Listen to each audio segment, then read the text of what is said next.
falar das vendas do varejo que cresceram pelo segundo mês seguido e atingem a maior patamar na série histórica. Esse desempenho não era registrado desde meados de 2022. Para falar sobre o assunto, recebemos o especialista em varejo, Júlio Monteiro. Júlio, obrigado por nos atender nesse fim de semana. Seja muito bem-vindo aqui ao Fast News. Gostaria que você contasse à nossa audiência primeiro quais foram os itens, e as características que levaram a esse resultado neste momento. Boa tarde. Boa tarde. A gente teve agora um resultado bem expressivo registrado pelo IBGE.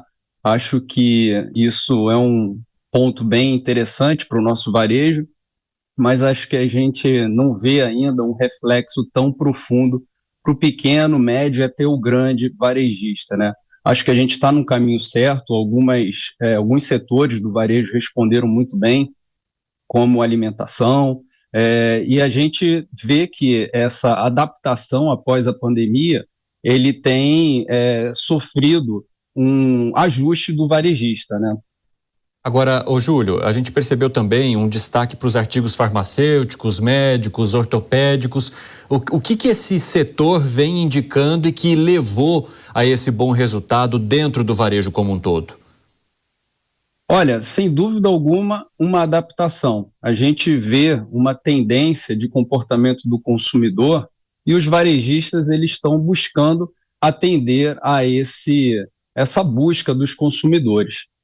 Então, acredito que entender bastante o comportamento do consumidor, o uso, inclusive, de inteligência artificial para você atender e buscar dados, informações, eles são tendências hoje no varejo que estão aí no crivo para que a gente possa caminhar em busca desse crescimento tão aclamado, pelos varejistas. Agora, Júlio, quando você fala que o resultado é positivo, mas que ainda não supre aquilo que o setor precisa, isso tem a ver com os prejuízos que se arrastam desde a pandemia? Há outras questões também que influenciam nesse setor, que fazem com que o resultado seja comemorado ali parcialmente, mas ainda com um olhar preocupante sobre o futuro? Excelente ponto. Eu acho que são três questões que a gente precisa analisar para o pequeno varejista. O primeiro é ainda uma queda do fluxo.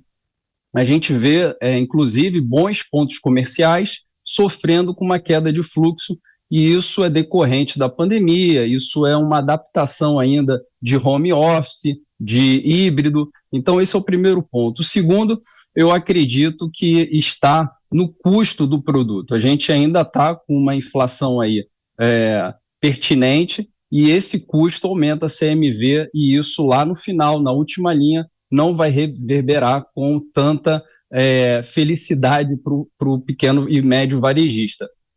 E eu acho que o terceiro ponto está no custo de ocupação. O custo de ocupação ele não caminhou com essa queda de fluxo e faz com que o pequeno, médio varejista tenha que fazer ali um esforço, um sprint final para manter as contas em dia. Interessante, Júlio. Agora, as questões relacionadas ao governo, as medidas governamentais, as decisões que partem do poder público, elas também ainda hoje geram preocupação ou mostram algum caminho mais otimista, digamos assim, para esse setor? Olha, eu acho que o otimismo, ele vem sempre do empreendedor, Eu acho que o varejo, ele é forte, ele é formado por pessoas que buscam o seu sustento e também sustentar outras pessoas, e isso faz com que essa balança entre governo e positividade do consumidor tenha um equilíbrio, porque o empreendedor ele sempre vai buscar um caminho para atender melhor, para fazer um controle de custo razoável, para que ele possa manter o negócio dele sobrevivendo. Júlio Monteiro, especialista em varejo, muito obrigado por conversar conosco neste sábado. Ótimo fim de semana. Igualmente, obrigado.